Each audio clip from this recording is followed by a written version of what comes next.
Terra de Cemitério. Oi, Leandra, tudo bem? Não posso usar o meu nome verdadeiro aqui porque tem muita gente envolvida na história, então você pode me chamar de Liz.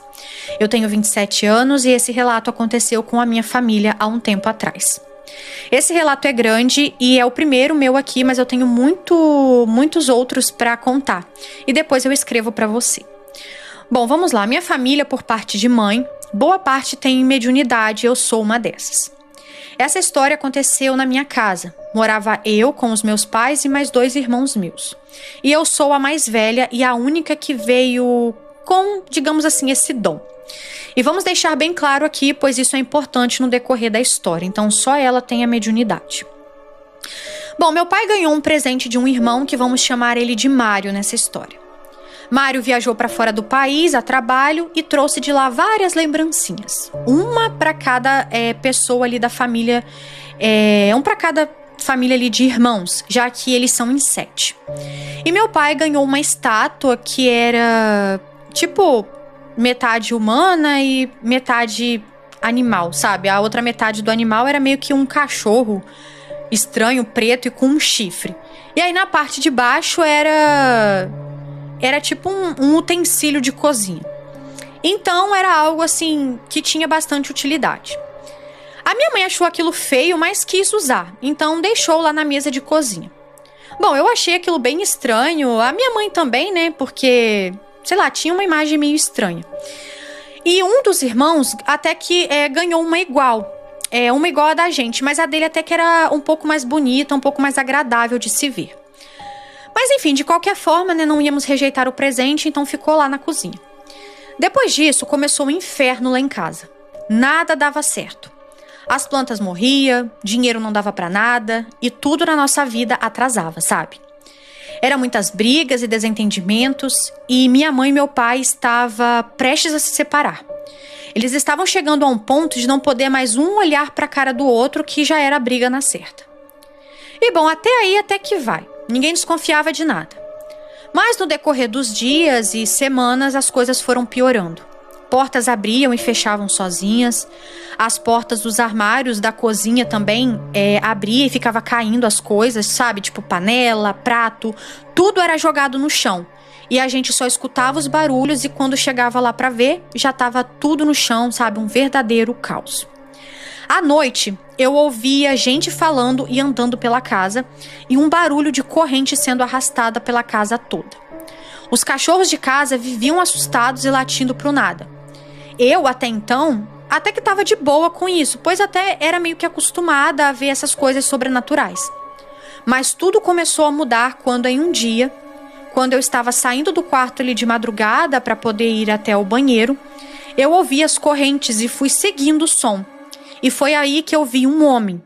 Mas ele não tinha uma aparência de ser um humano.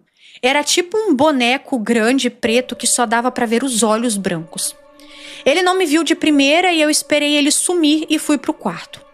E bom, eu não tinha medo. E no outro dia eu contei pra minha mãe e ela disse que era coisa da minha cabeça e que era pra mim esquecer. E assim eu fiz. Mas as coisas mudam. E o que só acontecia à noite passou a acontecer durante o dia também. E em uma dessas vezes eu o vi novamente.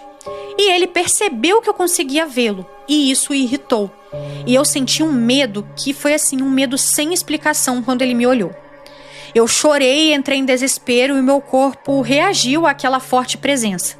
E detalhe, nesse dia estava eu, minha mãe e meus irmãos na sala vendo TV. E isso era por volta de tipo 4 da tarde. Eu só sei que eu comecei a gritar, mandando ele ir embora dali. Comecei a gritar que Deus era mais e que Deus é bom e que ele não era Deus. E bom, minha mãe veio ali tentar me acalmar, os meus irmãos ficaram com medo, né, da reação que eu tive, afinal, eles não viram nada e nem ouvia nada, pois eu, né, sou a única médium. Mas a coisa mudou e o homem que eu tava vendo, vamos chamar ele assim, tipo uma assombração, né, ele mudou e riu e começou a dar uma risada muito macabra. Só que nesse momento, as outras pessoas que estavam na sala passaram a ouvir essa risada. Imagina agora o desespero da gente. Eu mandando ele ir embora e ele respondia, não vou, aqui é meu lugar. E ficava rindo. Minha mãe saiu de casa com a gente, né, para poder tentar me acalmar e acalmar os meus irmãos. E depois desse dia, ela teve que chamar a minha avó para fazer uma purificação em casa com sal grosso, água benta e oração. Mas ele respondeu: pode vir. Como se aquilo para ele não fosse nada, né? Não fosse surtir nenhum efeito. Foram dias difíceis. Aquela presença da assombração era forte e me atormentava. E me deixava cansada. Era como se aquilo sugasse todas as minhas energias. Eu tinha um ser de luz comigo, né, que também me ajudava e me dava paz. E aquilo me ajudava muito quando eu não estava aguentando mais, quando eu estava ali no meu limite. E acredito que foi por isso que eu não enlouqueci com tudo isso que estava acontecendo. Bom, mas logo depois de uma das orações, em um outro dia, eu acabei sentindo uma paz. Eu não sei explicar. Eu só sei que eu fui na cozinha tomar café e na porta da cozinha eu vi uma mulher linda. Ela estava de vermelho e ela era uma cigana. E perguntei à minha irmã se ela estava vendo alguém na porta e ela mandou eu parar, pois ela não estava vendo ninguém e estava com medo. Mas a cigana não me dava medo, então eu fiquei tranquila. Ela ria pra mim e assim ficamos. Até que eu fui botar o café na xícara e a cigana fez tipo ventar, sabe? Um vento frio. E aí, nesse momento, eu me assustei um pouco. E com esse susto que eu tomei, eu acabei esbarrando na estátua. E foi horrível. A estátua acabou caindo no chão. Nisso eu olhei pra ela e falei: você me assustou. E ela riu novamente.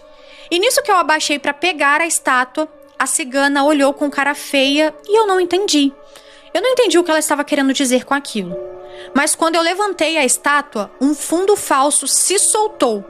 E de dentro daquilo saiu uma terra preta. E não era pouca, era muita. E bom, a partir desse momento me deu um branco. Minha irmã disse que eu me virei para ela e falei para não mexer naquilo, que aquilo era areia de cemitério. Eu limpei tudo e após limpar toda a cozinha, ela falou que eu fui no quintal e queimei a bendita estátua. Mas eu tava tipo com a mente apagada. Eu acho que foi a cigana em mim. Porque quando eu voltei em mim, a minha irmã disse: Liz, o que vamos fazer agora? E aí eu fiquei sem entender, né? E foi aí que ela me explicou tudo o que aconteceu e o que eu fiz. E aí eu já falei que assim, eu não lembrava de nada. E a cigana já não estava mais lá. E depois, né, da minha irmã me contar tudo, eu resolvi ir na casa desse outro tio que tinha ganhado uma estátua igual a nossa. Mas a dele não tinha um fundo falso. Eu e a minha irmã falamos para nossa mãe o que aconteceu e minha mãe foi comigo em um cara que entendia desse assunto. E ele explicou que era uma magia para poder afundar a nossa família. Fizeram umas coisas lá que hoje eu não me lembro muito bem e limparam a nossa casa. Ele disse para minha mãe que isso era porque o meu tio queria ela como mulher para ele e fez isso para separar a nossa família.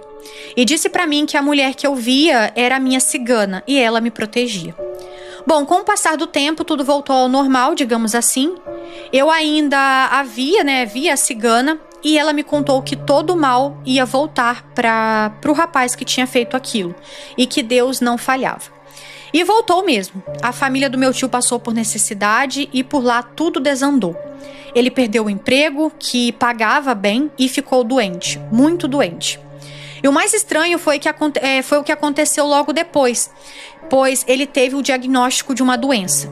Ele andou de casa em casa à procura das lembrancinhas que ele deu. E ele queria fazer isso para poder tacar fogo. Mas lá de casa, a minha irmã disse que eu tinha quebrado e queimado. E aí ele ficou meio estranho, mas disse que fizemos certo. Os quadros que ele tinha comprado, que valia cerca de R$1.000 cada um, ele também queimou. O que dá a entender que ele provavelmente procurou alguém que fez trabalho pra gente e provavelmente deve ter informado a ele sobre tudo o que a gente já sabia. E aí eu acho que quando ele foi lá, viu que a gente tava feliz de novo, né? Ele foi, né, procurando saber por que os meus pais estarem bem de novo, que foi onde ele deve ter descoberto tudo sobre mim, porque ele nunca mais foi o mesmo comigo, sabe? Parece que ele tem um certo medo, sei lá. E eu também acho que falaram que agora que ele estava passando por tudo aquilo, era tipo uma forma de pagamento. E eu acho que o Mário ficou tão assustado Que aí ele quis queimar tudo isso e essa atitude dele, né? Com essa atitude dele, tivemos ali a confirmação que tinha sido ele mesmo que fez magia pra gente.